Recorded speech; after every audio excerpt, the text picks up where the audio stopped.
today we're drawing 3D shapes. So we're using shapes in 2D that you already know how to draw, and we're putting them together in new ways so that they look 3D.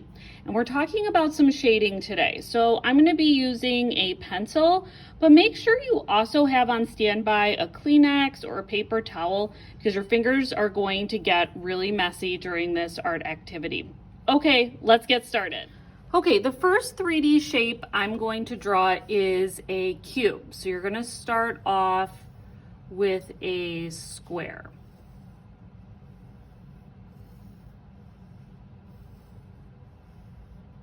And I'm going to go over my lines a few times so you can see them over video, but also this will help with shading.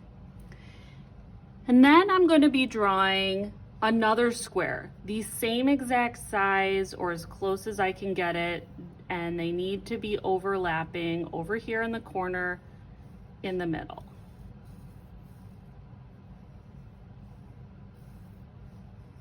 Artists, it's okay if this isn't perfect. Remember, we are still learning, and these are practice drawings. The most important part is that you try. All right, now I'm going to connect with a straight line corner to corner. This line is really important to be straight, or else the drawing won't look realistic. I'm going to pull out my straight edge. If you don't have a ruler at home, try and find something like a magazine or something from the kitchen that might have a straight line. And you want to combine and draw a line on these two squares so that their corners match. So top left to top left, bottom left to bottom left. And you're combining your two 2D shapes to make one 3D shape.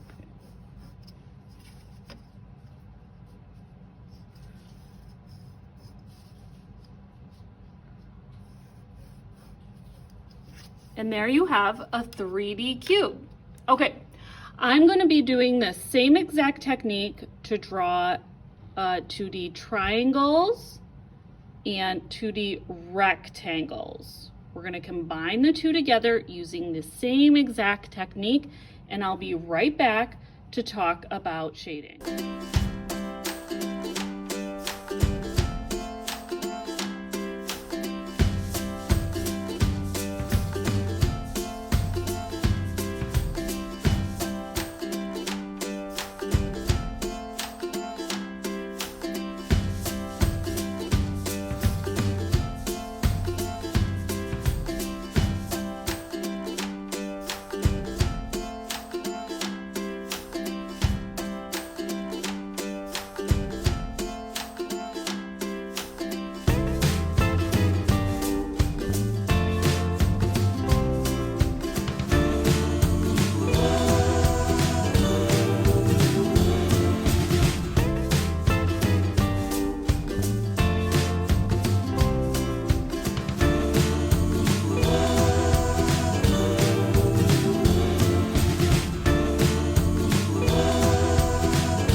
When you combine 2D shapes to make 3D shapes, they get new names. If it's a square, it's called a cube.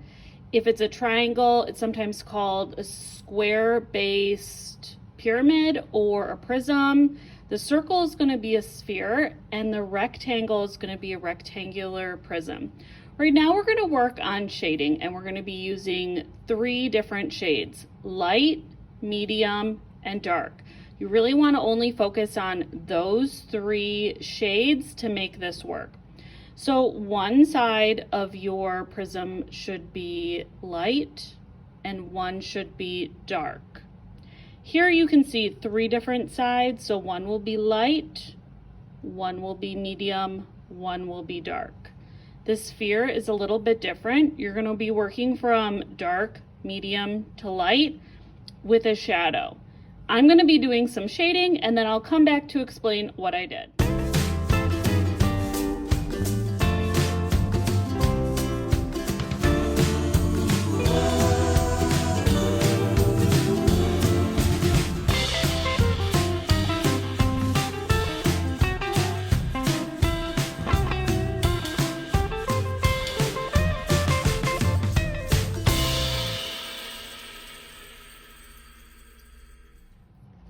Okay, on the cube, what I did was I pressed down really, really lightly on the side of my pencil, and then I rubbed in the pencil with my finger. Then you want to do medium shading with the side of your pencil again, and rub it in with your finger. And then for the darkest shade, you want to go in pretty thick and dark with your pencil, and then rub in the pencil.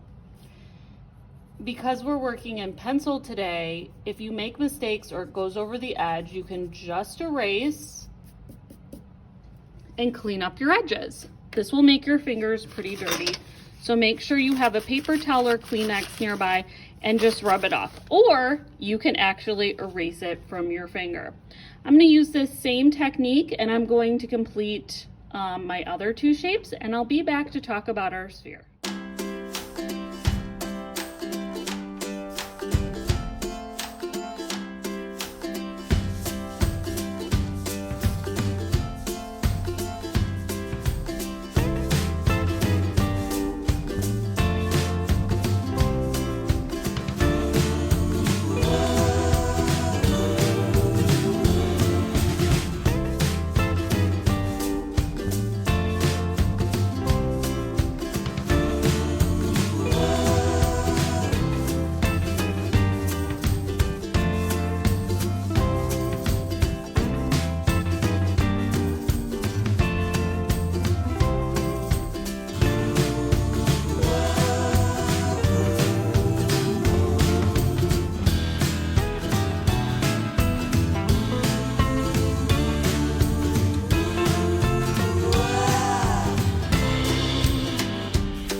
Okay, now at this point, you know what light shading is, medium shading is, and dark shading is. So if you're worried about shading in the sphere, I highly recommend that you create a chart that shows what light, medium, dark is before you start shading the sphere. So I'm going to do that, and then I'm going to shade in my sphere, and I'll come back and tell you what I did.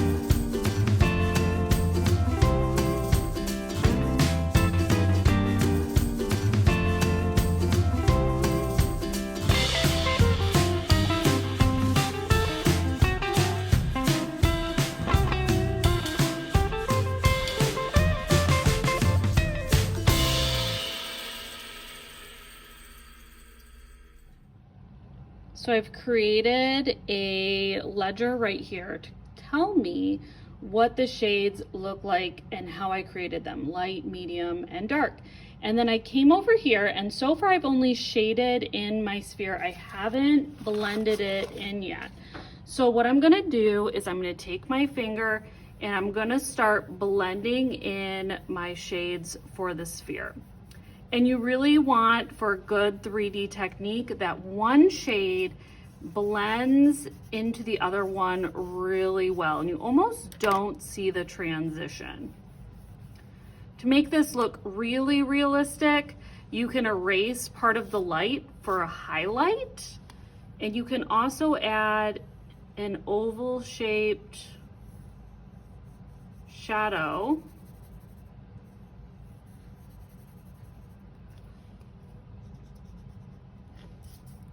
next to your sphere and blend it in. Erase anything extra to make it even look more 3D. Okay, artists, I hope you really enjoyed this lesson. I can't wait to see your 3D shapes and what you come up with. I'll see you next time. Bye.